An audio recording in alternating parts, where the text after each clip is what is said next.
Foreign minister पहली दफा party तब्दील कर रहा था तो उसने कितना पैसा लिया पार्टी को तब्दील करने के लिए?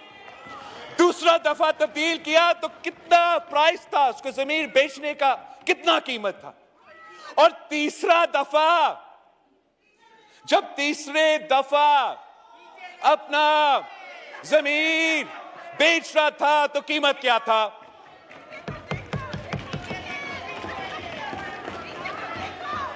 मैं जहां भी देखूं लोटा ही लोटा। तो जनाब स्पीकर, हमारे तरफ आए, जमीर जाग जाए तो लोटा, उनका हो तो इलेक्टेबल, उनकी तरफ जाए तो जमीर जाग जाए, यहां आए तो जमीर बिक जाए। Order in the house, please, जी।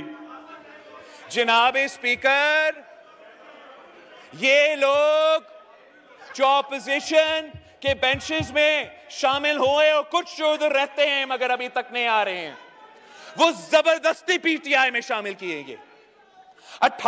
2018 के इलेक्शन से पहले बंदूक की नोक पे जबरदस्ती अपने सियासी मुफाद के खिलाफ उनसे यह फैसला करवाया गया कि पीटीआई में शामिल हो। जिस सेनेट इलेक्शन का जिक्र हो रहा है और ये कहते हैं कि पैसा चला, मैं फ्लोर ऑफ द हाउस पे क्लैरिफाई करना चाहता हूं, हम वो इलेक्शन तो जीते, चंद वोट से जीते, मगर हमारा 20 मेंबर्स लापता किया गया। हमारा 20 मेंबर्स सेनेट के इलेक्शन में भी जो यूसुफ रजा गिलानी साहब को वोट देना चाह रहे थे वो लापता हुए थे। अब मसला ये है जनाब स्पीकर, लापता करवाने वाला कोई नहीं है, रोकने वाला कोई नहीं है, और यही वजह है कि वो अपना अक्सरियत खो बैठे हैं। उसी इलेक्शन जो हम कहते हैं कि सिलेक्टेड है ना, हम कहते थे सिलेक्टेड इलेक्शन, तुम तो कहते थे कि पाकिस्तान की तारीख में सबसे साफ और शफाफ इलेक्शंस, हम कहते थे धांधली, तो पाकिस्तान की तारीख में सबसे साफ और शफाफ इलेक्शंस। तो आपके बकौर उन्हीं इलेक्शंस में पीटीआई को 30% वोट मिला, और ये जो जमातें इस तरफ इकट्ठे हुए हैं, हमें 70% वोट उस इलेक्शन में भी मिला था।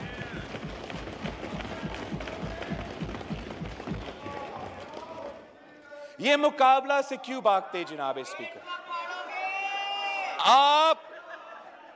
आप भी अपने आप को बचाए, इस हाउस का, इस नेशनल असेंबली का इज्जत को बचाए। मेरा बात ना मानो तो अदालत का बात मानो, वोटिंग करो। जब वोटिंग आइन के तहत होना था, आप लोगों ने आइन शिकनी करते हुए वो वोटिंग नहीं होने दिया। आज अगर वोटिंग नहीं होता है तो एक बार फिर आइन शिकनी होगा, उसके साथ साथ तौहीने अदालत होगा। हमारा कोई मसला नहीं है। हम आते हुए अपना लॉन्ग मार्च करते हुए, अदम एतमाद का जिद्दोजहद करते हुए बार बार उनको कहते रहे थे कि हम अदम एतमाद लेकर आ रहे हैं। हमने जब पीडीएम का बैठक सितंबर 2020 में हुआ, तब भी हमने अपना एक्शन प्लान में अदम एतमाद का जिक्र था। क्या उस वक्त कोई फौरन साजिश हो रहा था? क्या उस वक्त यूक्रेन और रूस के दरमियान कोई झगड़ा था?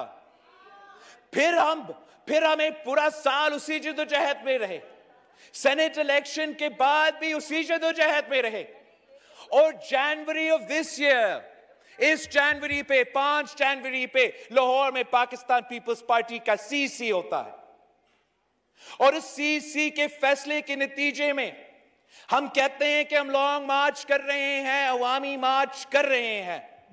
आप हमारा पहुंचने से पहले इस्तीफा दो, हमारा पहुंचने से पहले इस हाउस को डिसॉल्व करो और हमारा मुकाबला करो, वरना हम अदम एतमाद लेकर आ रहे हैं। और हम इसलिए समझते हैं कि अदम एतमाद जरूरी है कि हमने इलेक्टोरल रिफॉर्म्स करना है। आप लोगों ने हमसे ना इनपुट लिया, ना आपने अपने एलाई से कंसेंसस बनाया। एक तरफा इलेक्शन रिफॉर्म्स जो एक और सिलेक्शन का तैयारी था, यही फर्क है हम में और उनमें। हम चाहते हैं कि जो 2018 का सिलेक्शन हुआ वो मुतनाज़ा इश्यूज को हम हल करें। इसलिए ये इमरान जिसने वादा किया था कि हम दो नहीं एक पाकिस्तान बनाएंगे, इसने जगह जगह दो पाकिस्तान बना दिया है। जनाब स्पीकर, इस हाउस को डिवाइड किया है, हमारा अदलिया को डिवाइड किया है, हमारा एस्टैब्लिशमेंट को डिवाइड किया है, पूरा पाकिस्तान को डिवाइड किया है।